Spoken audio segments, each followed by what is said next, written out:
today. ఈ రోజు దేవుని యొక్క వాక్యాన్ని పంచుకోవడానికి దేవుడు నాకు ఇచ్చినటువంటి అవకాశాన్ని బట్టి నిజంగా దేవునికి వందనాలు తెలియజేస్తున్నాను. Really was happy when Paul called me and asked me to share the word of God here today. Paul నాకు కాల్ చేసి ఈ రోజు ఇక్కడ వాక్యం అందించాలని నన్ను అడిగినప్పుడు నాకు చాలా సంతోషం అనిపించింది. I hope all of us we went to church today morning. నేను అందరూ ఈ రోజు చర్చికి వెళ్ళి ఉంటారని నేను అనుకుంటున్నాను. అవునా? వెళ్ళారా? What was the topic we spoke in the morning? ఈ రోజు చర్చిలో మాట్లాడినటువంటి అంశం ఏంటో మీకు ఏమైనా తెలుసా? గుర్తుందా? మర్చిపోతున్నాం కదా. చాలాసార్లు మనం వాక్యం వింటున్నాం. Sorry, lot of time we hear the word of God but we forget it. చాలాసార్లు మనం వాక్యం వింటూ ఉంటాం కానీ దాని గురించి మర్చిపోతూ ఉంటాం. కొంచెం ఆలోచిస్తాం. Can we able to remember what we heard today morning in the church? మనము ఈరోజు ఉదయం ఏం వాక్యం విన్నామో దాన్ని ఒకసారి మనం జ్ఞాపకం తెచ్చుకోవడానికి ప్రయత్నించగలమా? Why I am trying to say this is ఇది నేను ఎందుకు చెప్తున్నానంటే మనకు చాలా lot of time we hear the word of God. చాలా సార్లు మనము దేవుని యొక్క వాక్యాన్ని వింటాం.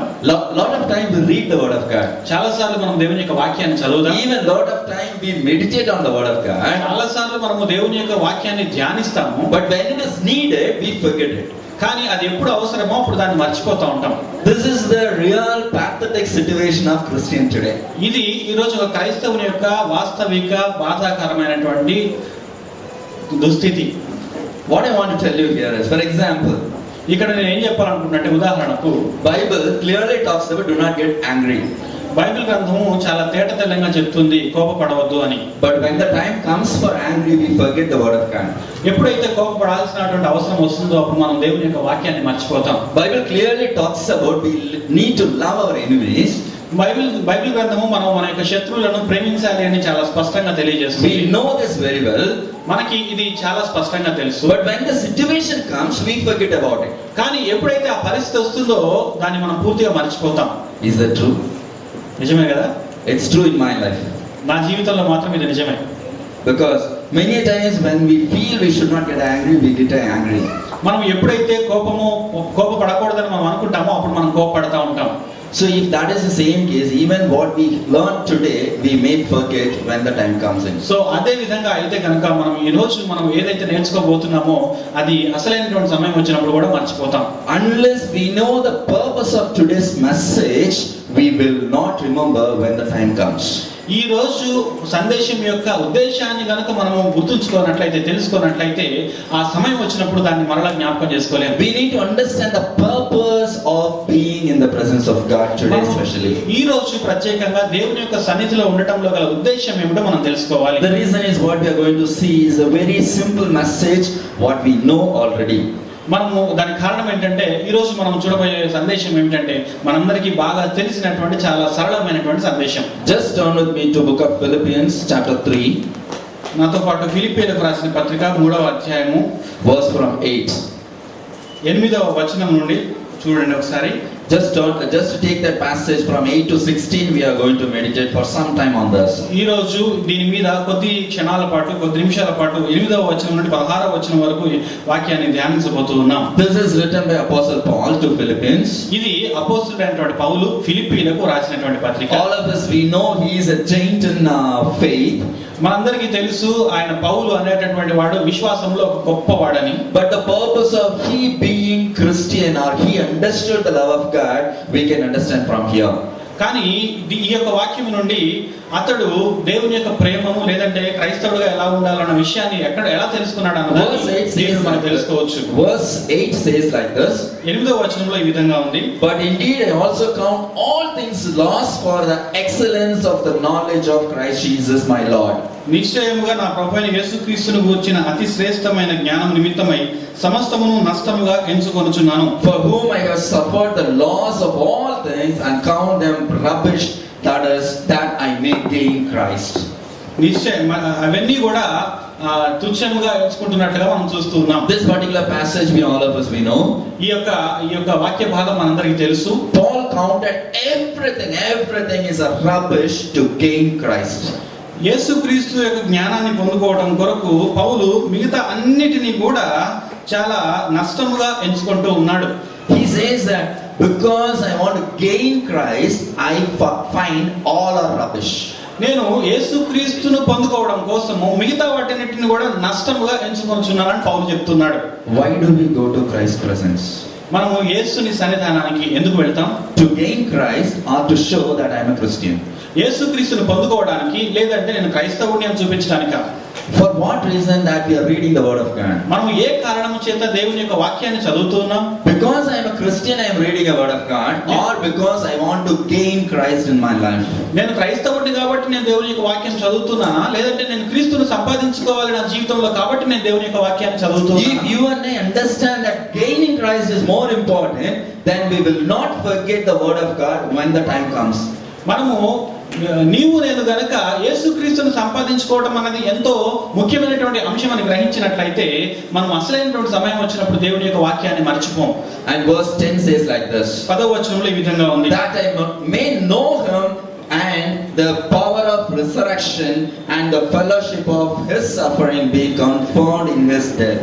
ఏ విధము చేతనైనను మృతులలో నుండి నాకు పునరుద్ధానము కలగవలెనని ఆయన మరణ విషయంలో సమానానుభవము గలవాడనై ఆయన పునరుద్ధాన బలమును ఎరుగు నిమిత్తమును ఆయన శ్రమలలో పాలివాడనగుట ఎట్టిదో ఎరుగు నిమిత్తమును సమస్తమును నష్టపరుచుకొని వాటిని పెంటతో సమానముగా ఎంచుకొనుచున్నాను. Here he talks about ఇక్కడ దేని గురించి మాట్లాడుతున్నాడంటే why he seek Christ. ఆయన ఎందుకు క్రీస్తు, He seeking Christ.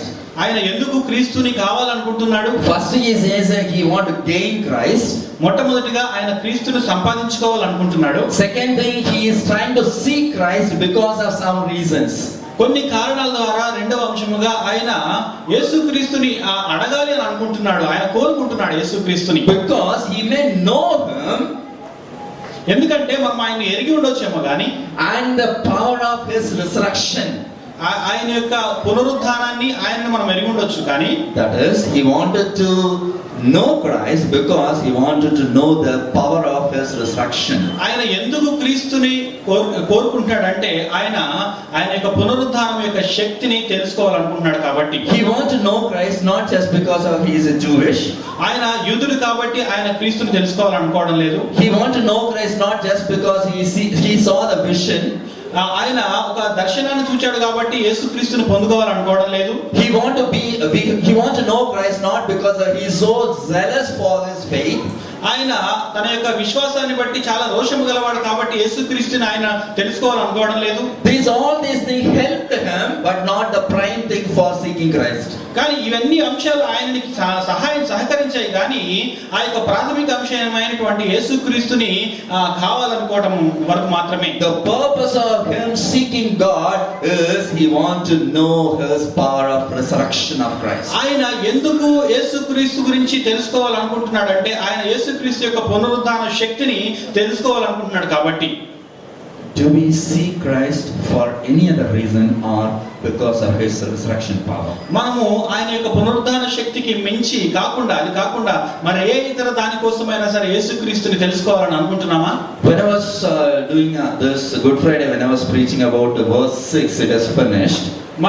నేను గుడ్ ఫ్రైడేకి సంబంధించినటువంటి 6వ మాటను ధ్యానిస్తుండగా సమాప్తమైనది అని, he talks about finished. ఆయన సమాప్తమైనది అనేటటువంటి దాని గురించి మాట్లాడుతున్నాడు. Then we were able to identify the purpose of Jesus' birth and the purpose of Jesus' life. అప్పుడు దాన్ని బట్టి ఆయన యేసుక్రీస్తు యొక్క జనన ఉద్దేశము అంతేకాకుండా యేసుక్రీస్తు యొక్క జీవన ఉద్దేశాన్ని గురించి మనం అర్థం చేసుకోగలుగుతున్నాం. The purpose of Jesus' birth was different. యేసుక్రీస్తు పుట్టడంలో గల ఉద్దేశం అన్నది వేరండి. But the purpose of Jesus' life was different. యేసుక్రీస్తు యొక్క జీవితానికి సంబంధించిన ఉద్దేశం వేరు. The purpose of life of Jesus is miracles, teachings, preachings, prophesying, and doing many things in this world. ఆయన ఈ లోకంలో జీవించడంలో ఉద్దేశం ఏమిటంటే ఆయన బోధించడము, ఆయన ప్రసంగించడము, అద్భుతాలు చేయడము, ఆశ్చర్యకార్యాలు చేయడము, ఇంకా ఎన్నెన్నో పనులు చేయడం. He healed healed many people in this world. ఆయన ఈ లోకంలో అనేక మందిని స్వస్థపరిచాడు. He explored, he explained about the kingdom of God to all the people. అందరు ప్రజలకు కూడా ఆయన పరలోక రాజ్యాన్ని గురించి ముఖ్యంగా విశదీకరించాడు. He kept himself as a son of man, a son of God, and everything whatever that he wanted to show. ఆయన ఏమైతే చూపించాలనుకున్నాడో ఆయన దేవుని యొక్క కుమారుడిగా, మనుషుని కుమారుడిగా ఆయన తను తాను ప్రదర్శించుకున్నాడు.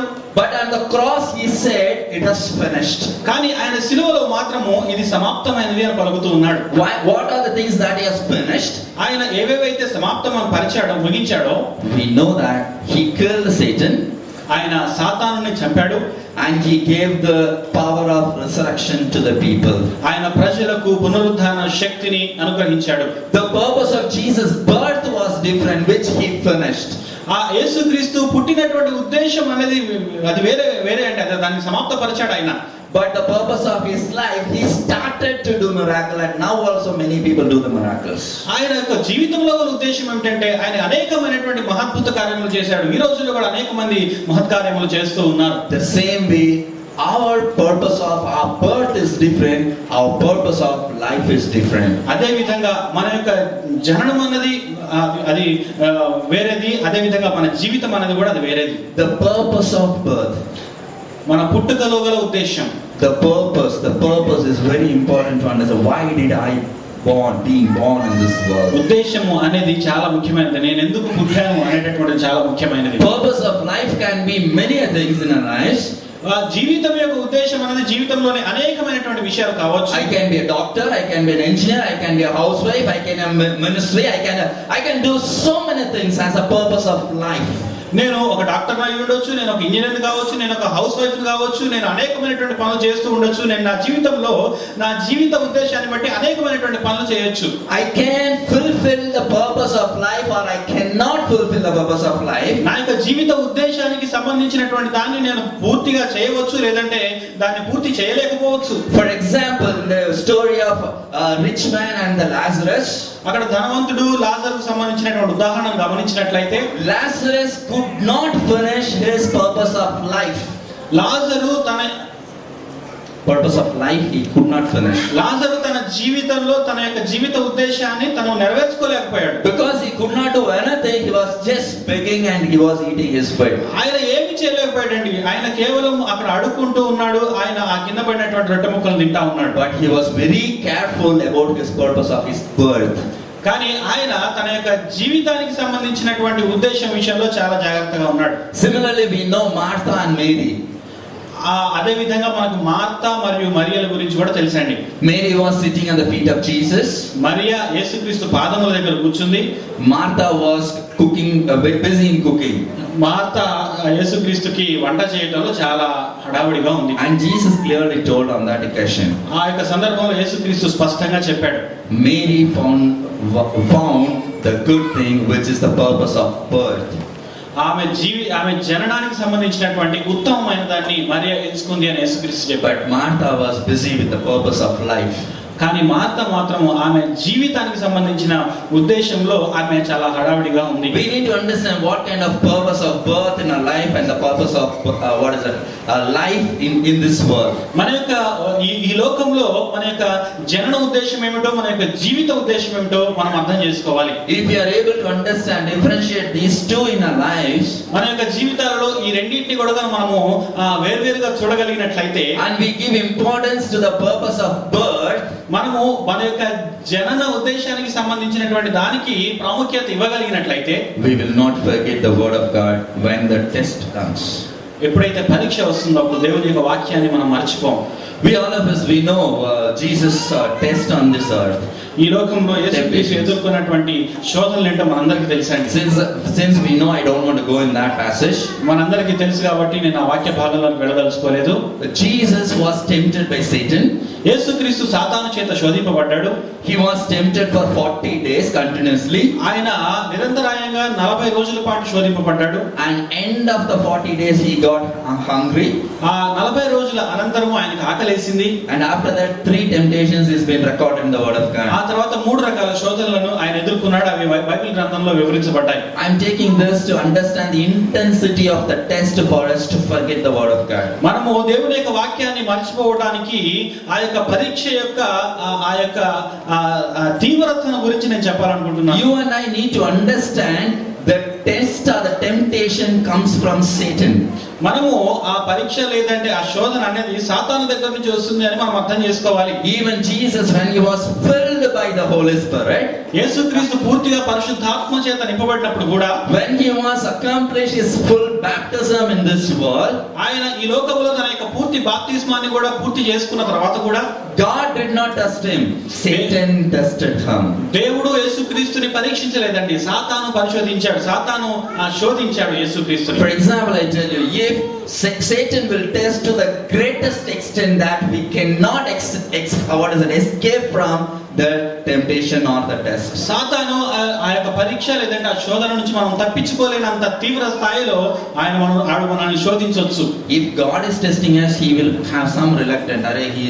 He is poor, he cannot do that. But Satan will not take a chance for it. He will do his fullest intents to make you fall down in the particular situation. ఒకవేళ దేవుడు కనుక మనల్ని శోధిస్తున్నట్లయితే దేవుడికి మన గురించి తెలుసు కాబట్టి అయ్యో అసలే బలహీనుడు కదా, ఇంతకంటే ఎక్కువ శోధించొద్దు అనుకుని కొంచెం తక్కువ స్థాయిలో శోధిస్తాడేమో. కానీ సాతాను గాడు మాత్రం ఏమాత్రం chance తీసుకోడండి.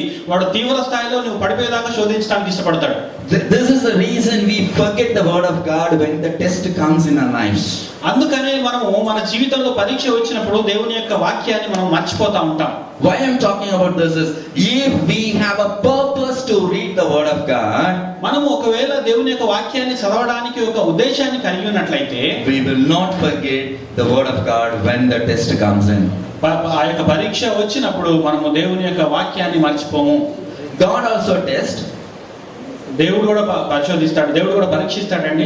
In Hebrews chapter 12 it talks about like this. Hebrew పత్రిక 12వ అధ్యాయంలో ఈ విధంగా వ్రాయబడి ఉంటుంది. He will punish to his children. ఆయన తన పిల్లలను శిక్షించును అని వ్రాయబడి ఉంది. And also it is written, is there any parent is there who is not punishing their children? ఎవరైనా పిల్లలను శిక్షించినటువంటి తల్లిదండ్రులు ఉంటారా అని కూడా అడుగుతున్నాడు ఆయన. This is what the difference for the temptations or the problems we go in our lives. మనము ఈ లోకంలో మనము ఎదుర్కొనేటటువంటి ఆ యొక్క శోధనలకు లేదంటే సమస్యలకు ఇదేనండి భేదం. If we are going through any troubles in our lives, మనం ఈ జీవితంలో ఏమైనా సమస్యల గుండా వెళ్తున్నట్లయితే we need to understand whether it is a test or it is a temptation or it is a punishment. ఇది మనం అది పరీక్ష, శోధన లేదంటే శిక్ష అన్నదాన్ని మనం అర్థం చేసుకోవాలి. If it is a punishment, that is from God. ఒకవేళ అది శిక్ష అయితే దేవుని దగ్గర నుంచి వచ్చింది. If it is a temptation, it is from Satan. ఒకవేళ అది శోధన అయినట్లయితే అది సాతాను దగ్గర నుంచి వచ్చింది. And Satan will try his level best to pull you down. సాతానుగాడు నిన్ను కింద పడేయడానికి తాను శక్తిమంతంగా పనిచేస్తాడు. But God will punish you for you to get strength in him. కానీ దేవుడు మాత్రము ఆయన నిన్ను బలోపేతం చేయడానికి, నిన్ను మరింత బలవంతుడిగా చేయడానికి, ఆయనను పొందుకోవడానికి శిక్షిస్తాడు. This is what we understand the life of Paul.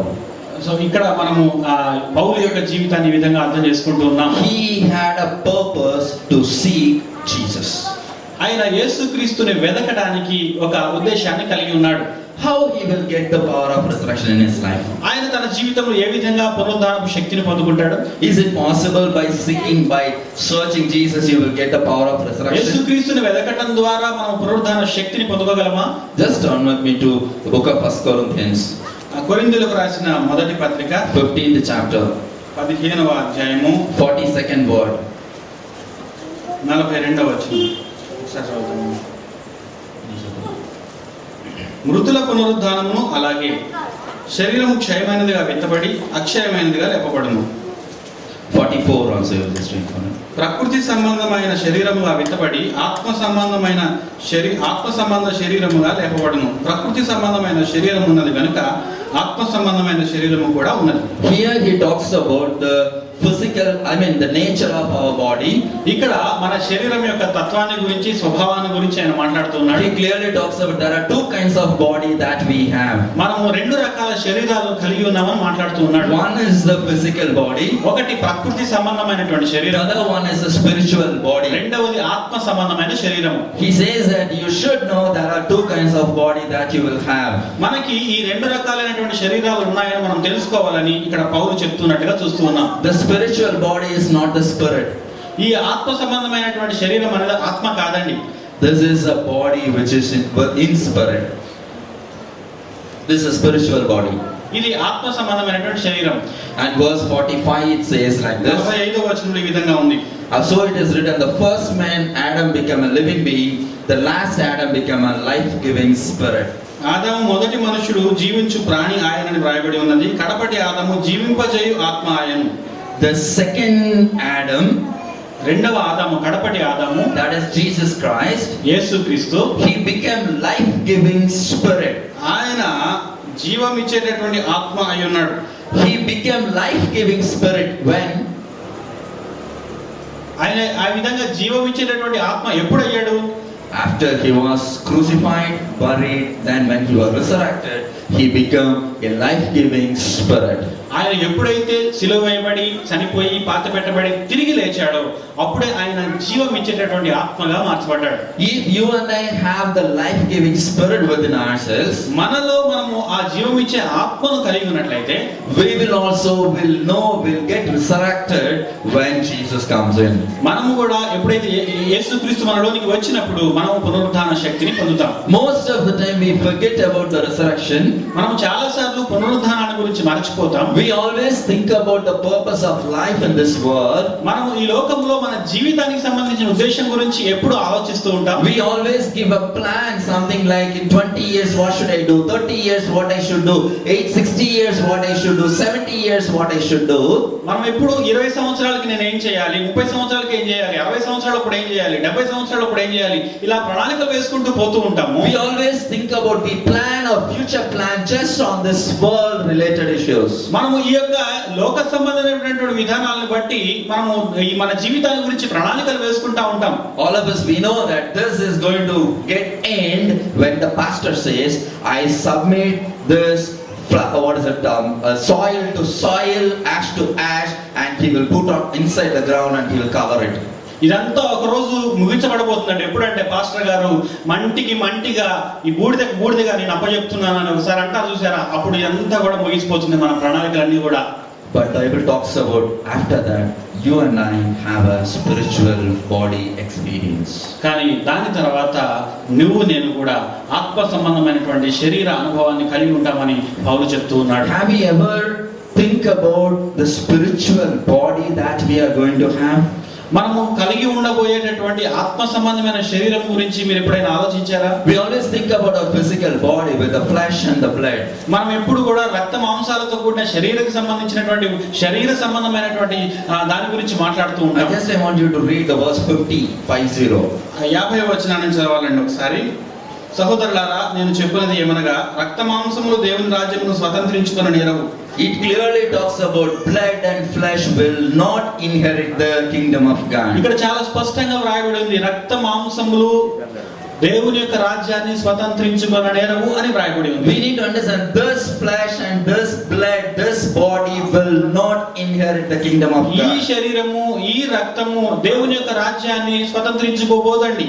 The spiritual body is only the thing that it is going to inherit the kingdom of heaven. మన ఆత్మ సంబంధమైన శరీరము మాత్రమే ఆ పరలోక రాజ్యాన్ని స్వతంత్రించుకోబోతుంది.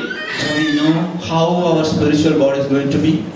మన యొక్క ఆత్మ సంబంధమైనటువంటి శరీరం ఎలా ఉంటుందో మరి మనకు తెలుసా? Have you ever imagined that how I will be if I am in spiritual body? ఒకవేళ నేను ఆత్మ సంబంధమైన శరీరాన్ని కలిగి ఉంటే నేను ఎలా ఉంటానని మీరు ఎప్పుడైనా ఆలోచించారా ఒకసారి?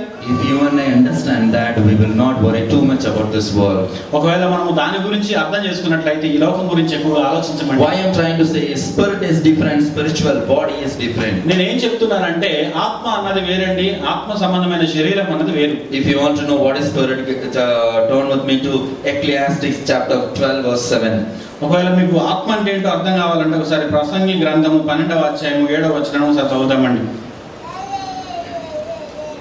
మన్నైనది వెనుకటి వలనే మరలా భూమికి చేరును, ఆత్మ దాని దయచేసిన దేవుని యొద్దకు మరలా పోవును. It says that this body is of mud, it will go back to mud, ఇది ఏం చెప్తుందంటే శరీరం అన్నది మన్నే కాబట్టి ఇది మరలా మంటిలోనికే పోతుంది. The spirit what we have is given by God and it will go back to God. ఈ యొక్క ఆత్మ అనేది దేవుని చేత మనకి ఇవ్వబడింది కాబట్టి ఇది మరలా దేవుని దగ్గరికే పోతుంది. Just turn with me to Luke chapter 24 verse 39. ఇప్పుడు ఒకసారి లూకా సువార్త 24వ అధ్యాయము 39వ వచనాన్ని ఒకసారి చదువుదామండి.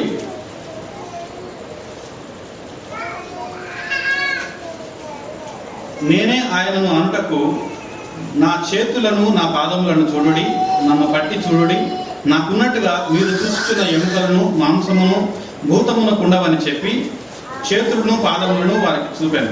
He says that clearly. This is the words of Jesus Christ after resurrection. ఇది యేసుక్రీస్తు పునరుద్ధారణై తిరిగి లేచిన తర్వాత మాట్లాడే మాటలు. He calls the disciples and he says that come and touch and find out that I have a flesh and my bones. ఆయన యేసుక్రీస్తు శిష్యులను ఆయన పిలుస్తూ రండి నన్ను తాకి చూడండి, నా యొక్క ఎముకలు నా యొక్క శరీరాన్ని తాకి చూడండి అని చెప్తున్నాడు. And also he says that a spirit will not have this kind of body. ఒక భూతమునకు ఇట్లాంటి శరీరము ఎముకలు మాంసం ఉండవని చెప్తున్నాడు ఆయన. The spirit is different, spiritual body is different. ఆత్మ అన్నది వేరు, ఆత్మ సంబంధమైన శరీరం అన్నది వేరు. You and I will have the spiritual body if we have the spirit within us. ఒకవేళ మనలో ఆత్మను కలిగి ఉన్నట్లయితే మనం ఆత్మ సంబంధమైన శరీరాన్ని కలిగి ఉంటాం. We will have the flesh, we will have even the bones as Jesus had.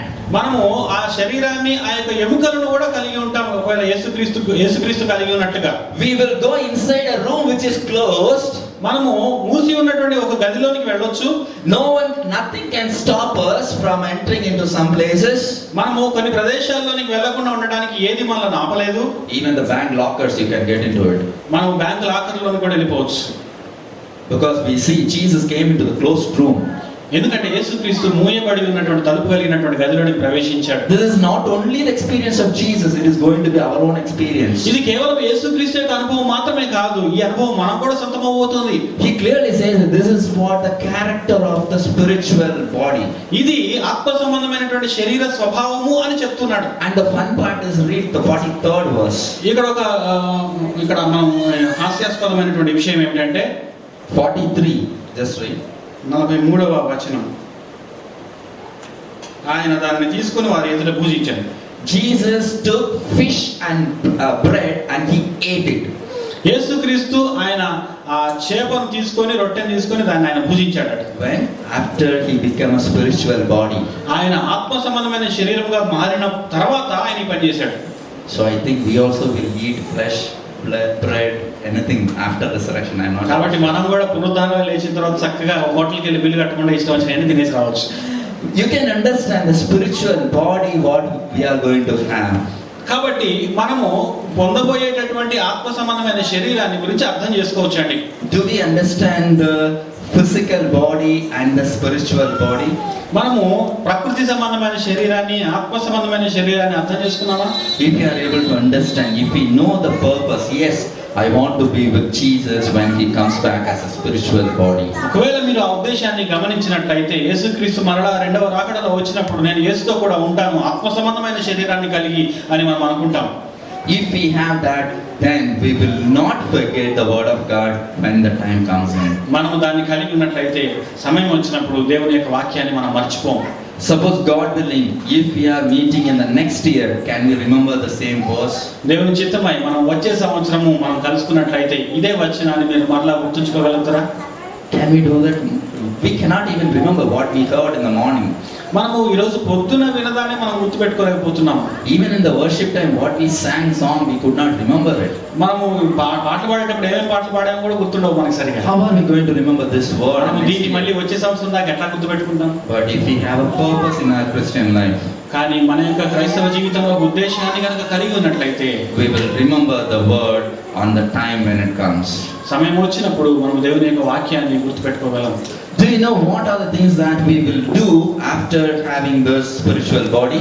మనము ఆత్మ సంబంధమైన శరీరాన్ని కలిగి ఉన్న తర్వాత మనం చేయబోయేటటువంటి పనులు ఏంటో తెలుసా అండి? Just turn with me to 1 Corinthians chapter 6 verse 2. కొరింథీయులకు రాసిన మొదటి పత్రిక 6వ అధ్యాయము 2వ వచనం ఒకసారి చదువుకుందాం. He clearly talks about you and I will judge the people of this world. మనము అందరం కలిసి ఈ లోక ప్రజలను మనం తీర్పు తీరుస్తామని రాయబడి ఉందండి. 6వ అధ్యాయము 2వ వచనం. సెకండ్ 2వ వచనం. పరిశుద్ధులు లోకమునకు తీర్పు తీర్చుదరని మీరు ఎరుగరా? Don't you know that you will judge the world? మీరు పరిశుద్ధులు అయినటువంటి మీరు ఈ లోకాన్ని తీర్పు తీర్చుతారని మీరు ఎరుగరా?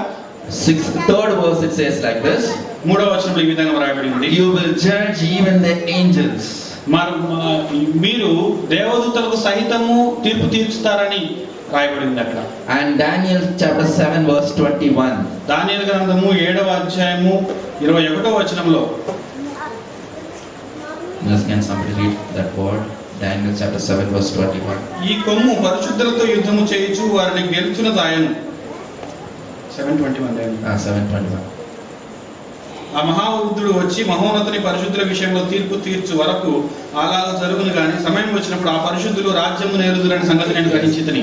That people, those who are selected by God, దేవుని చేత ఎంచుకొనబడిన పరిశుద్ధులు they will rule over the people. రాజ్యమును ఏల్తారని రాయబడిందండి దానియేలు గ్రంథంలో. Who will have that kingdom? ఆ యొక్క రాజ్యాన్ని ఎవరు కలిగి ఉంటారండి? Those who got the power of God. ఎవరైతే దేవుని శక్తిని పొందుకొని ఉంటారో. If you and I have the spiritual body, ఒకవేళ నీవు నేను ఆత్మ సంబంధమైన శరీరాన్ని కలిగి you will rule the world. మనము ఈ లోకాన్ని ఏల్తాము. You will judge the angels. మనము దేవదూతలకి తీర్పు తీరుస్తాం. You will take care of the entire world at that time. ఆ సమయంలో ఈ లోకానికి అంతటిని గురించినటువంటి బాధ్యత వహిస్తాము. You will not just go to the mud as this physical body is. ఈ విధమైనటువంటి ప్రకృతి సంబంధమైన శరీరం ఏ విధంగా మంటిలోనికి వెళ్తుందో ఆ విధంగా వెళ్ళమండి. Do we remember this always in our lives? మనము వీటన్నిటిని కూడా ఎప్పుడు మన జీవితంలో గుర్తుపెట్టుకుంటామా? We read the word of God. మనము దేవుని యొక్క వాక్యాన్ని చదువుతాం. We meditate the word of God. దేవుని యొక్క వాక్యాన్ని ధ్యానిస్తాం. We explain the word of God. దేవుని యొక్క వాక్యాన్ని వివరిస్తాం. We give testimonies about our word of God. దేవుని యొక్క వాక్యం గురించిన సాక్ష్యాలు మనం ఇస్తూ ఉంటాం. Despite of saying all these things, మనం వీటన్నిటిని గురించి చెప్తూ కూడా when the personal test comes in our lives, మన జీవితంలో వ్యక్తిగత పరీక్ష మనం ఎదుర్కొన్నప్పుడు we just forget like anything. మనము చాలా దారుణంగా వీటన్నిటిని మర్చిపోతాం. We just forget. మర్చిపోతామండి. Because Satan is so powerful to make us forget the word of God.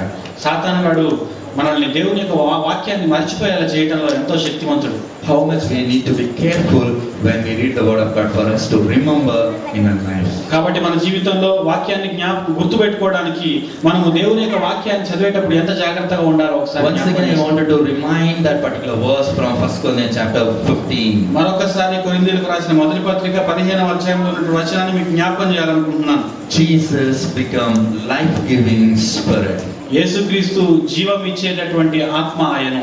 And Romans 8:12 it says like this. రోమపత్రిక 8వ అధ్యాయము 12వ వచనంలో ఈ విధంగా వ్రాయబడి ఉంది,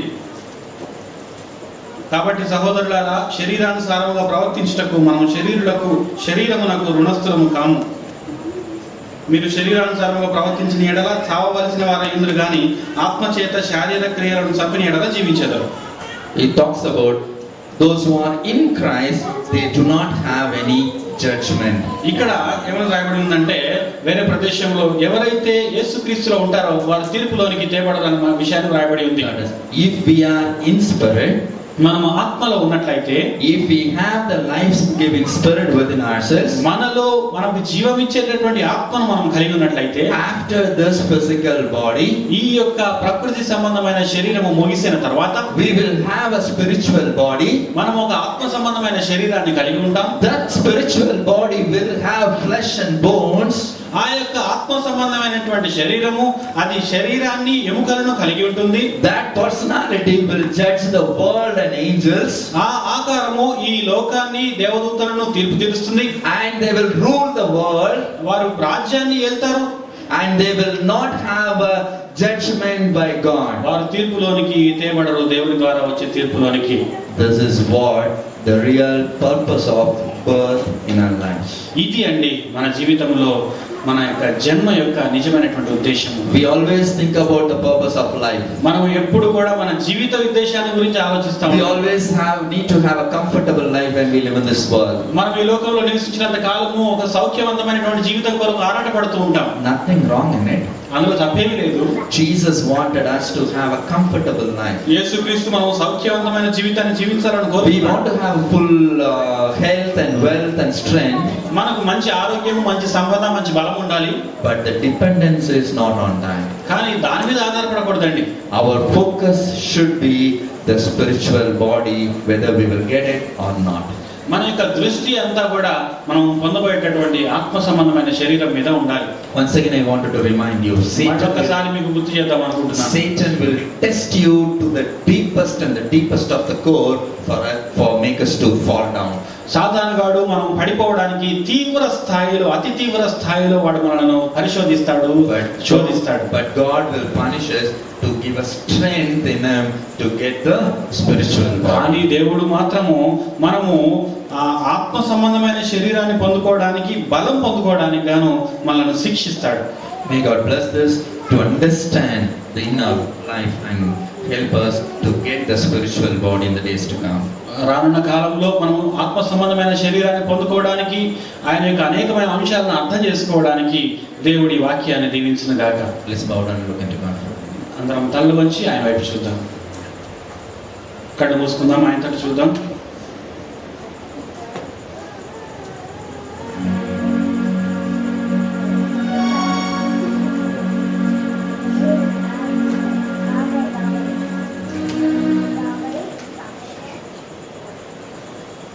అందరము ప్రార్థన చేసుకుంటూ ఉందాం, ఆయన వైపు చూద్దాం. చెప్పబడిన వాక్యాన్ని మననం చేసుకుంటూ, అవును ప్రభువా, నాకు ఆత్మ సంబంధమైన శరీరాన్ని అనుగ్రహించిన ఆయన